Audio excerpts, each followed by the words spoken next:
ये टेट जैसा इशू जल्दी से जल्दी रिजोल्व हो। टीईटी को लेकर टीचर्स के सम्मान को बहुत ठेस पहुंची है। इसके साथ साथ रिव्यू पिटीशन भी डाली गई। रिसेंटली जो टेस्ट है उस टेस्ट को पास करके आओ, फिर आप अपनी सर्विस को कंटिन्यू कर सकते हैं। तो ये एक परंपरा गलत नहीं पड़ जाएगी। विनोद यादव जी, पत्रिका संवाद में आपका बहुत स्वागत है। सबसे पहले आप अपना पूरा परिचय दीजिए, आप किस संगठन से आते हैं? सर बहुत बहुत धन्यवाद।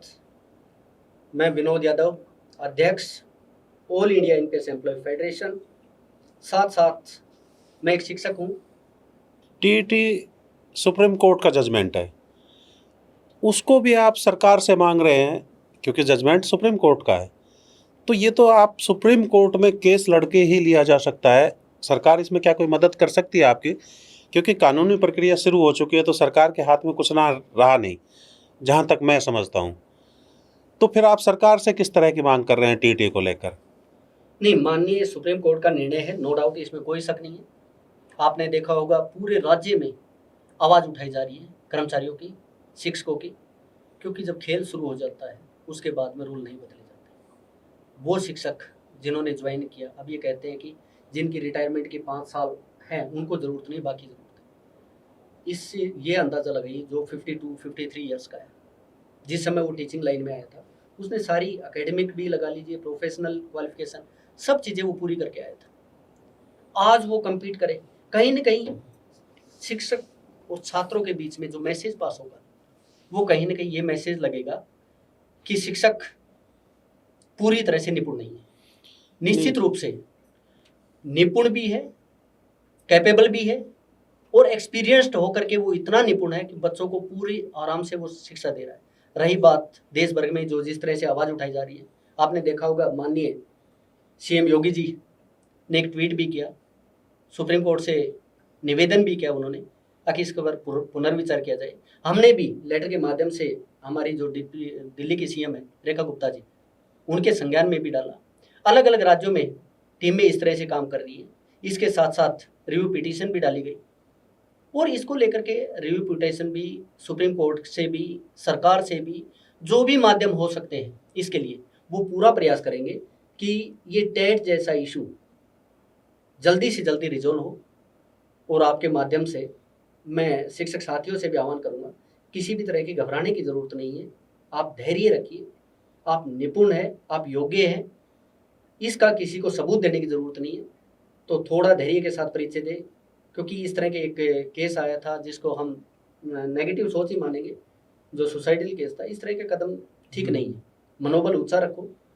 All India NPS employ federation, साथ साथ प्रगतिशील शिक्षक न्याय मंच, हर मुद्दे पर लेकर के, चाहे शिक्षक मुद्दा, कर्मचारी मुद्दा, हर मुद्दे पर संजीदगी के साथ काम कर रही है। ओपीएस, 8वां पे कमीशन, टीईटी, तीनों मुद्दों पर निश्चित रूप से कर्मचारियों के साथ खड़ी है। इन मुद्दों को रिजोल्व करवाएगी, और निश्चित रूप से कर्मचारी हित हमारा सर्वोपरि काम है, सर्वोपरि मुद्दा है, और सर्वहित ही हम चाहते हैं।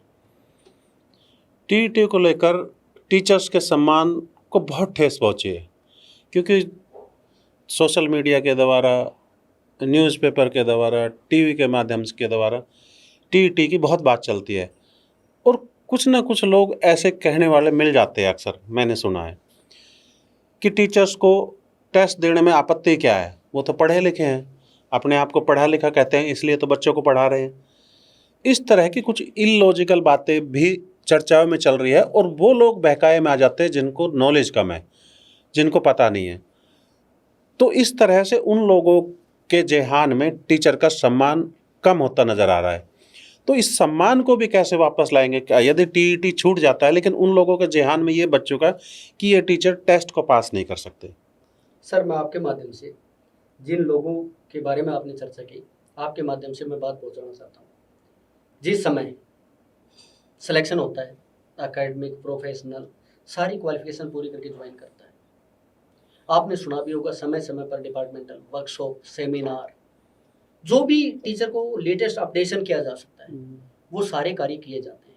अलग अलग डिपार्टमेंट, अलग अलग राज्य सरकारें अपने अपने तरीके से करती है। निश्चित रूप से टीचर अपडेट रहता है। समस्या को थोड़ा सा समझने की जरूरत है। आज वो व्यक्ति लेक्चरर फिजिक्स है, आप चाहेंगे कि वो जर्नल पेपर भी दे, वो इतना एक्सपर्ट हो चुका है, वो बच्चों के लिए इतना ही स्पेशलाइजेशन के साथ काम कर रहा है, निश्चित रूप से उस सब्जेक्ट का वो एक्सपर्ट है। कोई भी व्यक्ति एक टीचर का आकलन ऐसे नहीं कर सकता। जो उसके स्टूडेंट्स हैं, वो बच्चे जब स्टार्टिंग में जब जाता है, वो बच्चों को पढ़ाना शुरू करता है, और जब लंबी सर्विस होती है उसके बाद में वो बच्चे मिलते हैं, वो अपने आप को कहीं बताते हैं, अपने आप को टीचर गौरवान्वित महसूस करता है।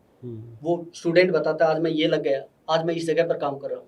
इससे बड़ा रिजल्ट, आउटपुट और जो एक परिणाम क्या बोलते हैं अवार्ड, टीचर के लिए इससे ज़्यादा नहीं हो सकता। एक कहीं परंपरा, अगर ये टीईटी रिव्यू पिटीशन में खारिज नहीं हुआ, ये जो जजमेंट है बदला नहीं, तो एक परंपरा चल पड़ेगी। कल को डॉक्टर को ये कहेंगे कि आप नीट पास करके आओ, दूसरे प्रोफेशन में अलग अलग टेस्ट है, उन सबको कहेंगे कि अब आप रिसेंटली जो टेस्ट है उस टेस्ट को पास करके आओ, फिर आप अपनी सर्विस को कंटिन्यू कर सकते हैं। तो ये एक परंपरा गलत नहीं पड़ जाएगी? सर निश्चित रूप से, चाहे आपका मेडिकल लाइन है, चाहे टीचिंग लाइन है, और एक नाम सुना होगा आपने, क्लैट, जो जुडिशरी के लिए काम करता है, वकील और जजों के लिए, वो सब जगह लागू होता है।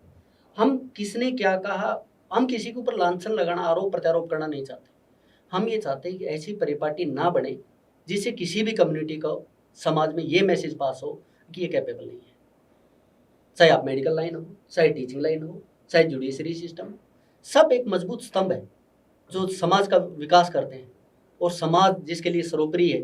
हम ये चाहते हैं कि भावी नागरिक देश के ऐसे बने, कर्णधार बने, जो देश को नई ऊंचाइयों तक लेके जाए। तो ये थे विनोद यादव जी, आज इन्होंने बड़ी बेबाकी से जवाब दिए। तो तमाम तरह की आज बातें चर्चा हुई इस पॉडकास्ट के माध्यम से। तो विनोद यादव जी बहुत धन्यवाद। आगामी कार्यक्रमों में आप हमारे यहाँ उपस्थित होते रहेंगे, ऐसी आशा और उम्मीद के साथ आज का कार्यक्रम के समापन करते हैं।